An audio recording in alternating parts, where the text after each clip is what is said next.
held in Montreal, Apache Women Defense Group. You have the floor. And 5 minutes for this speaking list.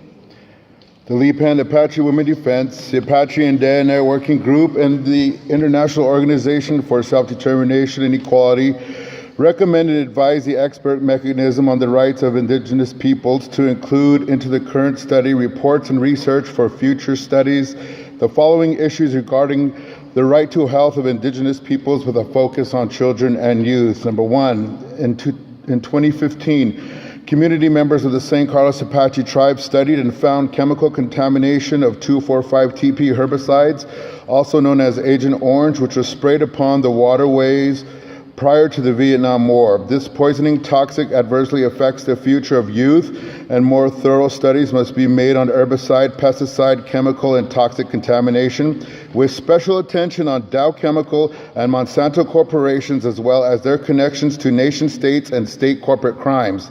Dow Chemical and Monsanto corporations have been actively engaged in what constitute criminal activities.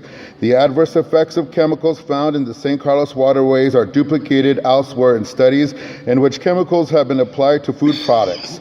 Phenoprop or 2,4,5-TP was commonly used in herbicides. However, it was banned in the USA as an herbicide as of 1985 due to its toxicity as hazardous for human health and environment. A related thorough study still needs to be conducted to assess the damage in San Carlos waterways. Now, new products of chemical pesticides and herbicides, most notably glyphosate, commercial name Roundup, are being propagated without full assessment of risks by agrochemical and biotech corporations, too. Previously in 2012, at the Emrip, Dr. Margot Thomas, currently based at the University of British Columbia, submitted a 134-page study conducted with Ariel Delitsky of the University of Texas School of Law.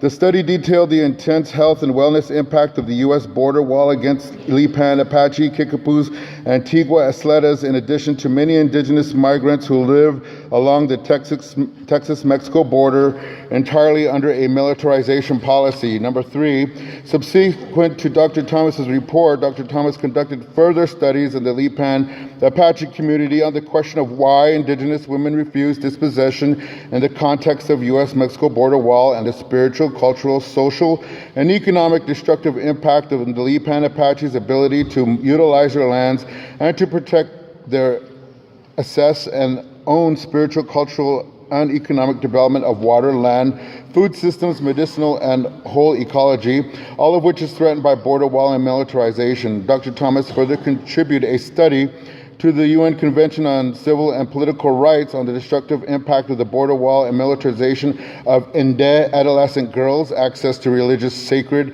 and ceremonial practices for the Sanaglesh Gotal, a coming-of-age ceremony for the matrilineally governed traditional Inde kinship structure under revitalization and decolonization from assimilative destructive effects. In 2012, Dr. Thomas made a presentation of her research here at the Emrip and subsequently contributed a seminar paper at the third treaty seminar related to the destructive violations, actions of UN member states, Mexico and the United States in relations to Lipan Apache treaties and Crown grants. Number 4, in this past year, we have assembled a critical working group called the Apache and Dare Working Group. We, particularly the Apache peoples who have learned and found it impossible to take on any serious cases as for indigenous peoples within the borders of Texas, New Mexico, Arizona, California, and the nation states.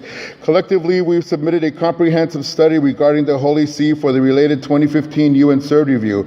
Our study exhibits and details the legacies of colonialism, disposition of illegal land thefts of our lands, illegalization of our identities and identity theft, among other atrocities which have all deeply affected our ongoing survival as peoples. The subsequent health impacts are at critical levels of mental destabilization, the destabilization of the family, the destabilization of kinship, language, culture, spirituality, with the list going on and on. This extensive report on the Roman Catholic Church, Vatican, Holy See exposes the refusal of the papacy to acknowledge the economic, health, and wellness disparities in the lands that they have taken, but have never shared any profits from their businesses and enterprises into the indigenous peoples whose land they have raped the riches and people thereof. Subsequently, in 2016, the Apache and Dare Working Group submitted a report to the UN CERD for the review of Spain. The report included the lingering impacts of Spanish colonialism, Hispanicism as an ideology, and the continued threats and risks to indigenous peoples working to recover and revitalize of their inherent identities and their lands, knowledge systems, philosophies, languages, arts and sciences, culture, spirituality, health, and wellness. The Spanish government continues to have deep investments in the Southwest United States and refuses to acknowledge its ongoing effects on the disparity of Indigenous peoples.